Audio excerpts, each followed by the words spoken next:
Merhaba, üroloji uzmanı Ömer Erdem Akkaya. Bugün size sertleşme bozukluğunun ilk dönemlerinde genellikle erkeklerin yaptığı hatalardan bahsedeceğim.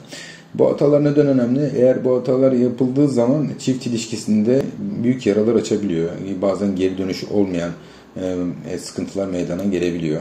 Bunlardan en önemlisini erkeğin kadınıyla ya da partneriyle arasında bir set koyması, bir soğukluk koyması. Erkek niye bunu yapıyor? Kendinde bir yetersizlik, iktidarsızlık durumu meydana geldiği zaman bu yetersizlik hissini karşıya belli etmek, göstermek istemiyor.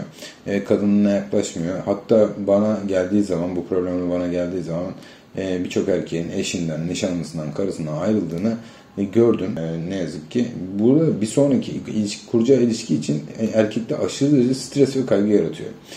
Kadın tarafına bakacak olursak kadın da anlam veremiyor. Acaba diyor benim diyor eskisi gibi cazibem mi olmuyor diyor. Yoksa diyor başkası mı var diye düşünüyor. Çünkü kadının düşüncesi tamamen farklı. Erkek eğer kadının kafasındaki düşünceyi tahmin edebilirse daha rahat davranıyor.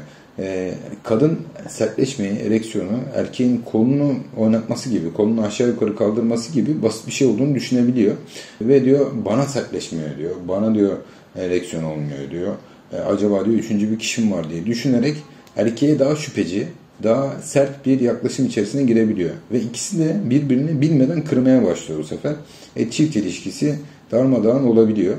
Bazen çiftler geliyor, kadın problemi çiftin problemi olarak görmüş. Problemi ikisinin birden çözeceğini, ikisinin kadın erkeğiyle beraber el ele vererek çözebileceğini düşünüyor. Yani bunun ailesinin için önemli bir problem olduğunu düşünüyor.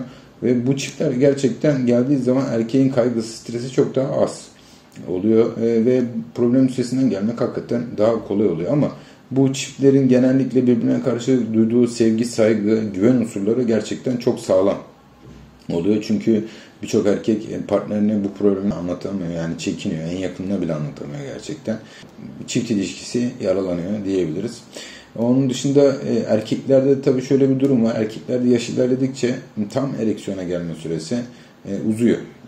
Gençken bu saniyeler içerisinde olurken yaş ilerledikçe bu dakikalar içerisinde olabiliyor ve bu dakikalar da geçerken eğer erkek konsantrasyonunu kaybederse, motivasyonunu kaybederse ilişki esnasında tabii ereksiyon kaybı yaşayabiliyor. Bu tür durumda hemen yatağa terk mi etmek lazım? Dönüp arkamızı yatmak mı lazım? Hayır. Yatak sohbetlerine devam etmek gerekiyor. Çiftin birbirine masaj yapması, güzel sözler söylemesi ve tekrar ilişkiye girmeye çabalaması tekrar ereksiyonu arkasından getirebiliyor. Yani açıkçası yaş ilerledikçe bazen siz sevişmeye başladıktan sonra ereksiyonda meydana gelebilir. Yani çünkü erkeklerde ve kadınlarda şöyle bir sıkıntı var. Erkek sevişmeden önce sürekli sert olmalıdır diye bir durum var. Her zaman erkek sert olmayabilir sevişmeden önce.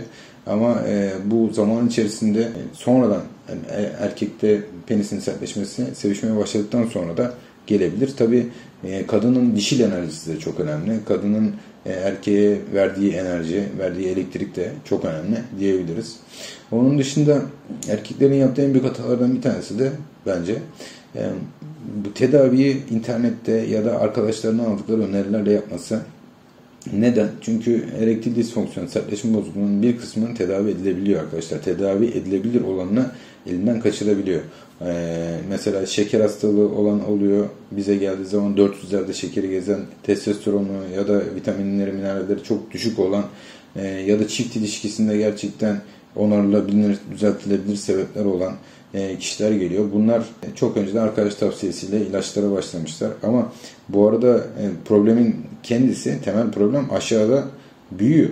Daha da büyüyerek devam ediyor ve belli bir süre sonra o dışarıdan arkadaş önerisiyle aldığı ya da internetten aldığı ilaçlar da belli bir süre sonra yetmiyor. Mesela bana 35 yaşında bir erkek hasta gelmişti. Hasta dedi ki bana 2 aydan beri benim sertleşme problemim var hocam. İşte ben hani 2 aydan önceymiş gibi anlatıyor bana ama biraz sorguladığım zaman hasta bana 10 yıldan beri aktarlardan epimediumlu macun kullanarak ilişkiye girdiğini söylüyor. Ama ben kullandığım 2 aydan beri kullanmama rağmen ilişkiye giremiyorum diyor. Bu şu demek aslında hastanın sertleşme bozukluğu aslında 2 ay önce değil 10 yıl önce başlamış. Biz baktığımız zaman hastanın hormonlarında ya da vitaminlerinde dediğim gibi ya da şekerle ilgili, kan şekeriyle ilgili anormallikler tespit edebiliyoruz. Yani bu 10 senede mesela bayağı bir hasta aslında düzeltilebilecek sebeplerden düzeltilemeyecek sebeplere kadar geliyor durumu hastanın. Yani aslında şu da önemli. Hasta 10 sene önce bu şikayetleri başladığı zaman, ereksiyon problemleri başladığı zaman aslında ereksiyon vücudun bir sağlık göstergesidir.